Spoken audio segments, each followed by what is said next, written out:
Hello guys, welcome back my channel. आप लोग कैसे हो? आई होप आप सब ठीक होंगे, स्वस्थ होंगे, मस्त होंगे। तो आज एक और कहानी लेके आई हूँ आप लोगों के लिए, जो कि कहानी का नाम है हाथी और यमराज की बहुत सुंदर कहानी। तो बने रहिए ब्लॉग में एंड तक। एक समय की बात है कि एक हाथी की मृत्यु हो गई। मृत्यु के बाद हाथी की आत्मा यमलोक पहुंची। वहां पर हाथी के कर्मों का लेखा जोखा निकाला गया। पाया गया कि हाथी अपने जीवन में काफी अच्छे से रहा है। तब यमराज ने हाथी से कहा, अरे हाथी, तुमने तो अपने जीवन में कोई बुरे काम नहीं किए, तुम्हारे कर्म भी काफी अच्छे रहे हैं। इसलिए मैं तुमसे तुम्हारी इच्छा पूछ रहा हूँ। बताओ तुम्हें क्या चाहिए?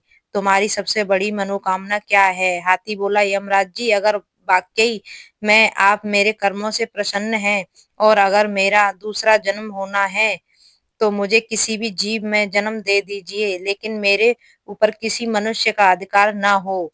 मैं मनुष्य के बंधन में ना रहूं, क्योंकि मनुष्य के साथ रहना सबसे कठिन कार्य होता है। हाथी की इस बात को सुनकर यमराज काफी हैरान हो जाते हैं और यमराज कहते हैं, यह तुम क्या कह रहे हो गजराज? मैं तो यही जानता हूँ कि मनुष्य जाति सबसे अच्छी होती है, वो सबसे ज्यादा बुद्धिमान होती है। कहता है कि यमराज जी यही तो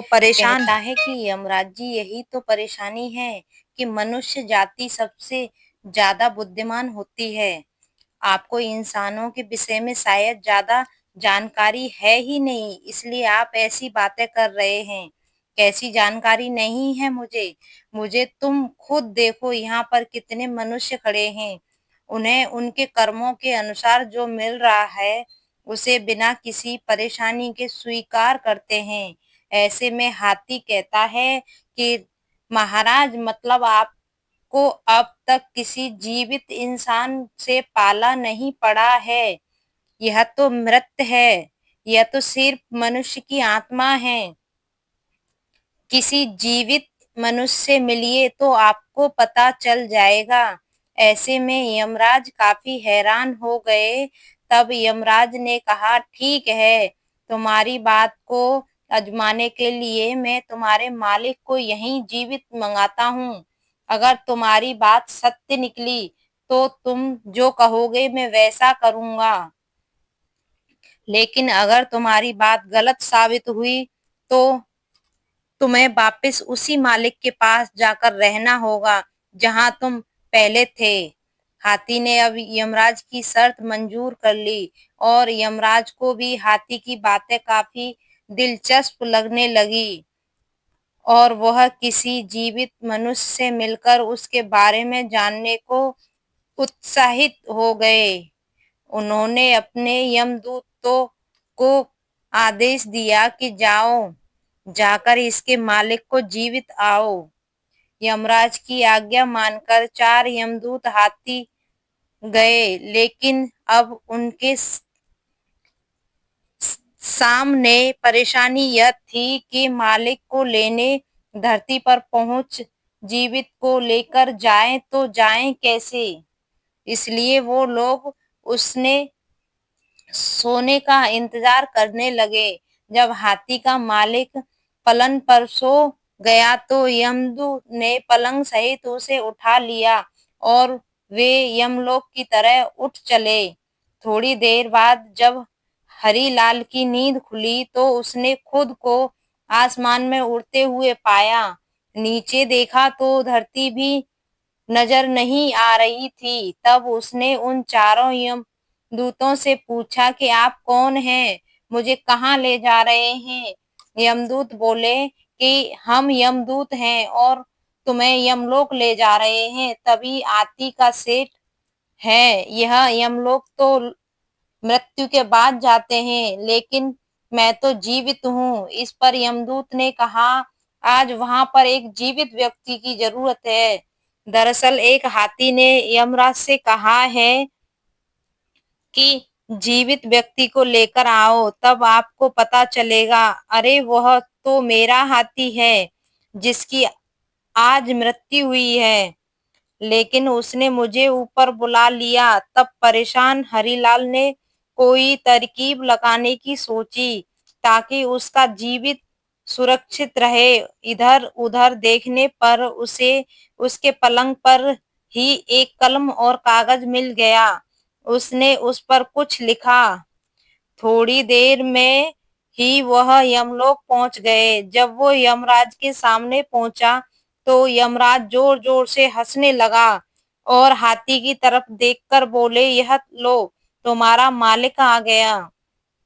अब यह अदना सा इंसान यह भला क्या कर लेगा।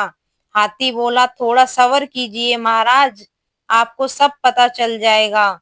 इधर आओ। लेकिन बीच में ही रुककर हरीलाल कहता है, यमराज, क्या आपको पता है कि मैं कौन हूँ? तभी यमराज कहते हैं, मैं तो सिर्फ इतना जानता हूँ कि तुम इस हाथी के मालिक हो। इसके अलावा मैं तुम्हारे बारे में कुछ नहीं जानता। अब तुम ही बताओ कि तुम कौन हो। तब हरिलाल कागज यमराज को देते हुए कहता है कि यह लीजिए, आप खुद ही पढ़ कर जान लीजिए कि मैं कौन हूँ। यही कागज था जिस पर उसने आते हुए कुछ लिखा था। जब यमराज ने वह कागज खोलकर पढ़ा तो यमराज हैरान रह गए और अपने सिंहासन से नीचे उतर आए। इसके बाद यमराज ने खुद हीरालाल को अपने सिंहासन पर बिठा दिया। जैसे ही वो सिंहासन पर बैठा, उसने सबसे पहले यमराज से कहा, बोले, यमराज, आज ये यमलोक पर ही आपका शासन खत्म हुआ। आज से मैं यहाँ का राजा हूँ। मैं जैसा कहूंगा हर किसी को वैसा ही करना होगा। तब हाथी कहता है कि यमराज जी, आप देखिए आगे आगे होता क्या है। क्या तभी हरिलाल कहता है कि अब से स्वर्ग और नरक का झंझट खत्म, सभी के सभी स्वर्ग जाएंगे। अब देखते देखते नरक में रहने वाले लोग स्वर्ग में आ गए। अब नरक का द्वार बंद कर दिया गया। जिस किसी की मृत्यु होती तो सीधा स्वर्ग जाता। इधर हीरालाल मन ही मन में यह भी सोच रहा था कि जिस दिन मेरी सच्चाई यमराज के सामने आएगी तो मुझे मार दिया जाएगा। ऐसा सोचकर उसने दान पुण्य करने शुरू कर दिए और चित्रगुप्त से कहा कि यहाँ जितने भी प्राणी हैं उनका हिसाब किताब करके मुझे बताओ कि किसने कितने कर्म और किसने कितने कुकर्म किए। तब चित्रगुप्त ने सबके बारे में बता दिया कि किस किस के कौन सी सजा मिलनी है। तब हीरालाल ने चित्रगुप्त से कहा कि इन सब की सजा माफ कर दो, किसी को कोई सजा नहीं होनी चाहिए। तब हीरालाल हाथी की ओर देखकर बोला, क्यों गजराज, कैसे हो? तुम्हारी मृत्यु हुई तो मुझे भी अपने पीछे बुला लिया। हाथी हरिलाल के नजदीक जाकर बोला कि मालिक, नीचे तो आप मेरे मालिक हैं, लेकिन एक बात बताइए कि आप यमलोक के मालिक कैसे बन गए? हीरालाल ने कहा, यह राज की बात है तो मैं कैसे बता दूं। मालिक, मुझे भी इंसान बना देना, नीचे जाकर आपका नौकर बनकर रहूंगा, लेकिन यह राज मुझे बता दो। तब हरिलाल ने उसे बताया कि जब यमदूत मुझे लेकर आ रहे थे तो मैं काफी डर गया था। संयोग से मेरे पास एक कागज था। मैंने उस कागज पर लिख दिया कि यमराज धरती से जो मनुष्य सांप के पास आ रहा है उसे आप सिंहासन दे देना, और उसके नीचे मैंने भगवान विष्णु के हस्ताक्षर कर दिए। अब तो इंसानों की बुद्धिमानी से और भी ज्यादा हैरान हो गया। फिर उसने हरिलाल से कहा कि मालिक, कृपा करके मुझे इंसान ही बनना है, मैं आपका नौकर बनकर रहूंगा। हरिलाल बोला, ठीक है, लेकिन यह बात किसी को बताना मत। हाथी ने भी हाँ में सर हिला दिया। धीरे धीरे करके 7-8 दिन बीत गए। स्वर्ग में लोग बढ़ते जा रहे थे। नरक लोक बंद हो चुका था। कुछ ही दिनों में पूरे देवलोक में यह बात फैल गई कि अब नरक का अस्तित्व खत्म हो चुका है। इधर भगवान श्री कृष्ण सोच में पड़ गए कि यमलोक में ऐसा कौन आ गया जिसने मेरे सारे नियमों को तोड़कर काम कर दिया। आखिर कौन है वो जिसने सारी व्यवस्था को तहस नहस कर दिया है। यह सोचकर भगवान विष्णु स्वयं यमलोक आए और उन्होंने देखा कि यमराज यमलोक के द्वार के भर बैठ। तब विष्णु भगवान ने उनसे पूछा, यमराज, तुम बाहर बैठे हो तो यमलोक को कौन चला रहा है? भगवान से आप क्या कह रहे हैं? आपने ही तो इंसान को मेरे स्थान पर नियुक्त किया था और आप भी इस तरह से अनजान बन रहे हैं। उसने जो मुझे कागज दिया था, उसमें साफ-साफ लिखा था कि मैं उसे यमलोक का सिंहासन दे दूँ और उस पर आपके हस्ताक्षर दूँ और उस पर आपके हस्ताक्षर भी आपको यकीन नहीं होता। यह देख भगवान विष्णु ने कहा, मैंने इंसान को यमलोक में नियुक्ति किया है। मैंने तो ऐसा कभी नहीं किया। कौन है वो? फिर भगवान विष्णु थोड़ा सोच कर कहते हैं, यमराज कहीं तुमने किसी जीवित मनुष्य को यमलोक तो नहीं बुला लिया? आप बिल्कुल सही कह रहे हैं प्रभु, मैंने एक जीवित इंसान को ही यमलोक मंगाया है। तभी यमराज ने शुरू से लेकर अब तक की सारी बात भगवान श्री हरि विष्णु को बताई। ऐसे में भगवान विष्णु को हंसी आ गई और वह मुस्कुराते हुए बोले, यमराज तुम अब भी नहीं समझ पाए कि उस मनुष्य ने तुम्हें झूठा पत्र दिया। उस पर मेरे नहीं बल्कि उसके खुद के हस्ताक्षर थे जो उसने मेरे नाम से किए हैं। अगर वह तुम्हें पत्र नहीं देता तो तुम उसे बुद्धिमान नहीं समझते। तुमने उसकी होशियारी का अंदाजा कैसे लगता? भगवान विष्णु की यह बात सुनकर यमराज ने अपने सर पर दोनों हाथ रख लिए। वह उन्हें सारा माजरा समझ में आ चुका था। उन्होंने भगवान विष्णु से कहा, प्रभु इस मनुष्य की रचना तो आपने काफी अद्भुत की। जैसे ही भगवान विष्णु यमराज के साथ यमलोक आए, हरिलाल अपने सिंहासन से उठकर नीचे हो गया और भगवान विष्णु से बोला, प्रभु मुझे तो आपका ही इंतजार था। मैं कब से यही सोच रहा था कि अब आपके दर्शन कब होंगे और मुझे इस कार्य से मुक्ति मिलेगी। तब भगवान ने मुस्कुराते हुए कहा, तुम बहुत चालाक हो। देखो महाराज, जीवित व्यक्ति को यमलोक बुलाने का क्या परिणाम हुआ।